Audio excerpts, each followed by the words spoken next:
seja muito bem-vinda. Este é um espaço para mulheres que querem eliminar a exaustão e se priorizar, e assim se tornar mais confiante. No episódio de hoje, nós vamos falar sobre algo que talvez esteja acontecendo com você. É sobre o cansaço que não passa. E nós vamos pensar junto.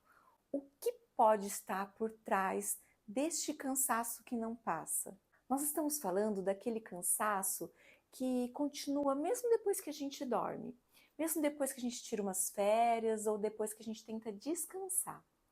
Você já fez exames, já tomou vitaminas, passou na nutricionista, já tentou organizar a sua rotina, mas está lá aquele cansaço, que não é só do corpo. É um cansaço, parece que de sustentar tudo, de dizer sim quando quer dizer não, de dar conta de todos ao redor e deixar você por último. E talvez mais difícil seja isso. Você sente que tem alguma coisa acontecendo ali, mas você não sabe exatamente o que é. E se esse cansaço ele parece familiar, fica aqui comigo. Eu sou Fabiana Lima, sou psicóloga, sou mãe, pedagoga e tenho 26 anos de experiência entre saúde e educação. Eu já recomecei muitas vezes na minha vida e hoje eu ajudo mulheres que vivem sobrecarregadas a entender um pouco mais o que tem por trás dessa exaustão e ajudá-las a reconstruir a sua própria confiança. As pessoas, elas confundem muito facilmente o que é exaustão com estar cansada. A exaustão, ela não é simplesmente estar cansada. O cansaço é uma resposta muito natural do nosso corpo. Então você trabalha, você se movimenta e você resolve coisas e o organismo ele pede pausa. Você dorme, descansa e se recupera. Então, isso é estar cansada. Agora, a exaustão é diferente. Ela não melhora com uma boa noite de sono. Ela não se resolve com um fim de semana livre. Ela, ao contrário, ela vai se acumulando. É como se o sistema estivesse sempre no limite, sabe? Então, a diferença entre cansaço e exaustão é que cansaço físico é pontual, tem causa clara. Depois de um esforço vem a fadiga e com o descanso vem a melhora. Agora, a exaustão não, ela é crônica. Ela pode até começar no corpo, mas ela envolve mente, ela envolve emoção e a pessoa já acorda cansada. Ela sente aquele peso constante, uma irritação, dificuldade de concentração, uma sensação de estar sempre devendo algo. Mas é assim, algumas pessoas falam, mas Fabi, e o desânimo, o que é? O desânimo ele já está mais ligado à perda de sentido, quando falta energia e vontade, mas a pessoa já está assim sem propósito. Muitas vezes está associada à frustração, à decepção ou conflito interno. Uma mulher exausta ainda ela tenta dar conta. Uma mulher desanimada ela começa a se desligar, é um outro nível. Mas hoje a gente vai ficar entre cansaço e exaustão. Quais são os tipos de exaustão? Você pode notar que existe exaustão física, que é ligada à sobrecarga real do corpo, ter pouco sono, excesso de tarefa, falta de pausa. A emocional, que é uma exaustão que a pessoa vive num estado constante de tensão, cuida dos outros, administra conflito, é suporte para todo mundo. Aqui entra muito a dificuldade de se colocar limites. Tem exaustão mental também, que são os excessos de decisões, de preocupação, de responsabilidade. A mente não desliga. Mesmo parada, a cabeça fica lá funcionando. A exaustão relacional é quando a pessoa vive uma relação em que precisa se adaptar demais, se explicar demais, se calar demais. É um desgaste de não poder ser inteira. A exaustão existencial ela é mais profunda, é quando a mulher começa a se perguntar, gente, é só isso? Eu vivo para cumprir funções?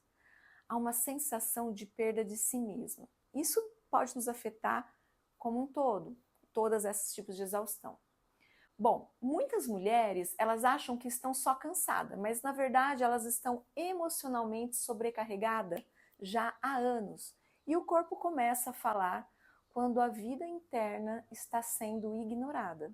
Por que é importante saber o que está por trás do cansaço? Porque enquanto você achar que é só cansaço, você tenta resolver as coisas com descanso. Mas se o problema for excesso de responsabilidade emocional, ou de culpa, ou medo de frustrar os outros, e você vai ali continuar exausta mesmo dormindo 8 horas. Então nomear muda o lugar de onde você decide. Quando você entende a causa, você para de se culpar e começa a agir com consciência. Então, por que investir o tempo e dinheiro nisso? Porque se você se manter na exaustão, vai te custar caro. Custa às vezes a sua saúde, a sua paciência, as suas relações e sua autoestima. E você paga tudo isso com irritação, com culpa, com sensação de estar sempre atrasada na sua própria vida. Então, investir em autoconhecimento é interromper um padrão que pode durar décadas. É trocar o improviso emocional por decisão consciente. E qual o benefício de identificar e começar a decidir diferente? É clareza. Quando você identifica o que te esgota, você passa a perceber onde está dizendo sim por medo. Tem um caso para ilustrar que é de uma paciente minha que ela se casou com um homem que ele já tinha filhos. Aí no começo ela queria ser mais acolhedora e quando surgiram os conflitos com o ex ou dificuldade com os filhos, ela entrava para resolver. Ela evitava o confronto, ela assumia tudo. E no início parecia até maturidade, depois virou rotina. O primeiro sinal foi o corpo dela, um cansaço constante, uma irritação desproporcional, uma sensação silenciosa de injustiça, sabe? E na terapia nós começamos a observar uma cena que se repetia. Ele dizia, vê isso aí pra mim, e ela automaticamente dizia sim. Um dia eu perguntei, o que você teme que aconteça se você não fizer o que ele pede? E ela respondeu quase que sem pensar, eu tenho medo, Fabi, que ele se afaste ou de que tudo vire um caos. Ali ela começou a clareza. Ali ela percebeu que não fazia só por ajudá-lo, mas ela fazia também por medo. A primeira mudança foi muito pequena, mas quando ele pediu para ela mediar uma conversa com a ex dele, por exemplo, ela já disse, olha, essa conversa é sua. E quando ela conseguiu dizer isso pela primeira vez, ela ficou muito ansiosa o dia todo, o dia inteiro. Mas algo ali aconteceu. Nada desmoronou. Foi a primeira vez que ela se sentiu mais tranquila. Não porque o problema sumiu, não é sobre isso, mas porque ela não estava mais ocupando um lugar que não era dela.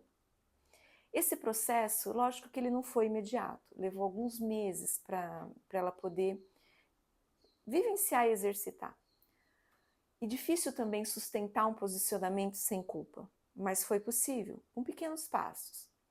Cada vez que ela devolvia uma responsabilidade, ela se sentia menos pesada, e isso refletia no próprio corpo dela. E foi ali que ela entendeu que a exaustão não vinha do casamento, vinha da posição que ela ocupava dentro do casamento. Então, quando você tem essa clareza, essa pergunta aparece com frequência na cabeça. Isto é minha responsabilidade ou eu assumi porque eu não sei dizer não? Essa pergunta, ela muda tudo. Então, por que priorizar-se e aprender a dizer não gera confiança? Porque confiança nasce de coerência interna. Toda vez que você diz sim querendo dizer não, você se trai um pouquinho. Toda vez que você sustenta um não necessário, você se fortalece.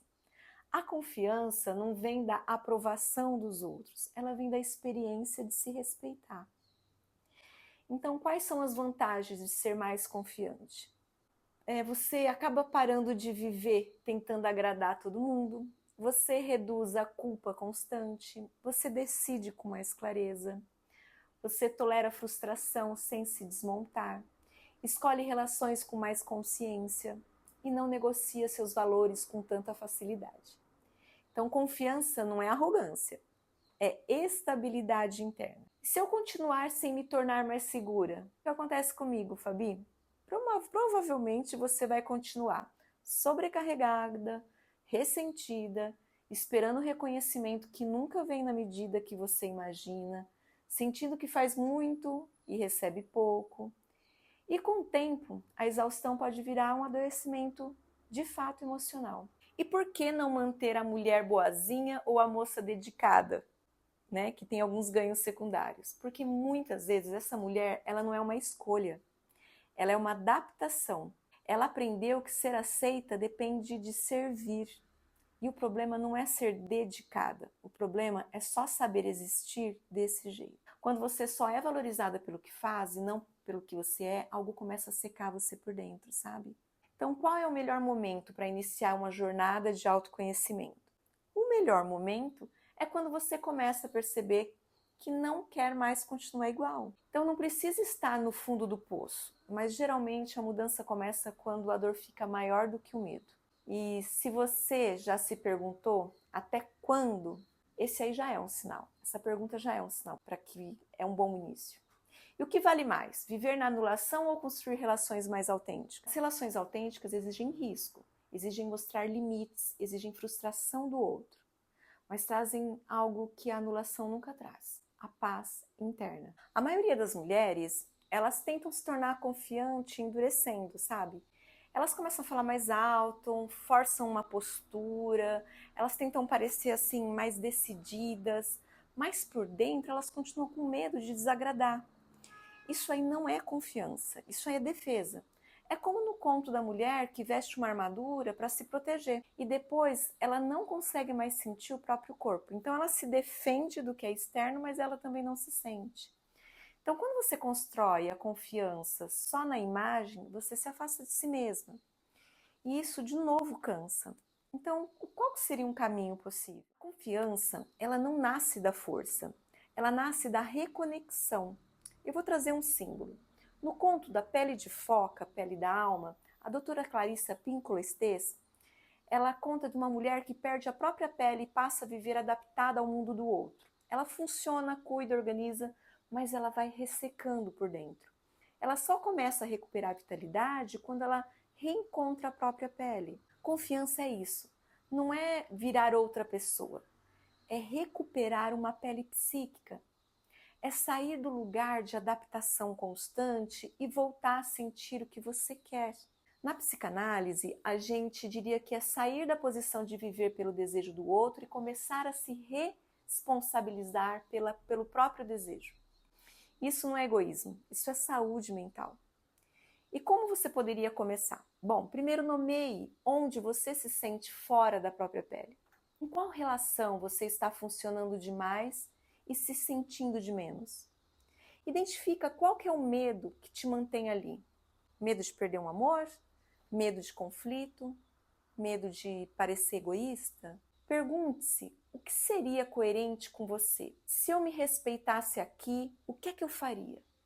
Faça um movimento pequeno, um limite simples, uma conversa clara, uma recusa respeitosa. Sustente o desconforto inicial. A mulher que sempre foi boa sente culpa quando começa a se priorizar. Isso é a parte do processo, não um sinal de erro. Então você percebe como tudo começa com algo bem pequeno? Então não é uma grande revolução, é um pequeno deslocamento interno. É a mulher que sempre dizia sim e pela primeira vez pergunta: eu quero mesmo? É a mulher que sempre resolvia tudo e pela primeira vez devolve uma responsabilidade. É a mulher que sempre se adaptou e começa a se perguntar onde foi que deixou a própria pele. No Tear das Decisões, eu vejo isso acontecer o tempo todo. Mulheres que chegam dizendo: Fabi, eu estou só cansada. E aos poucos elas descobrem que não é só cansaço, é um excesso de adaptação, é medo de conflito, é culpa por não existir com um desejo próprio. E quando elas começam a identificar nesse grupo terapêutico isso, alguma coisa muda.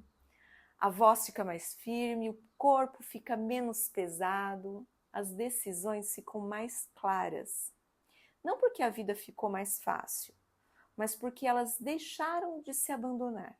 E se você sente que está vivendo fora de sua própria pele, talvez o que você precise não seja descansar mais.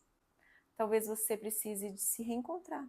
E essa jornada começa quando você decide olhar para si mesma, com coragem, com honestidade. E a confiança não aparece de um dia para o outro, tá? Ela é tecida, decisões por decisões, limite por limite, escolha por escolha. E toda mulher que decide se priorizar começa a reconstruir algo que ninguém pode tirar dela: a própria coerência interna.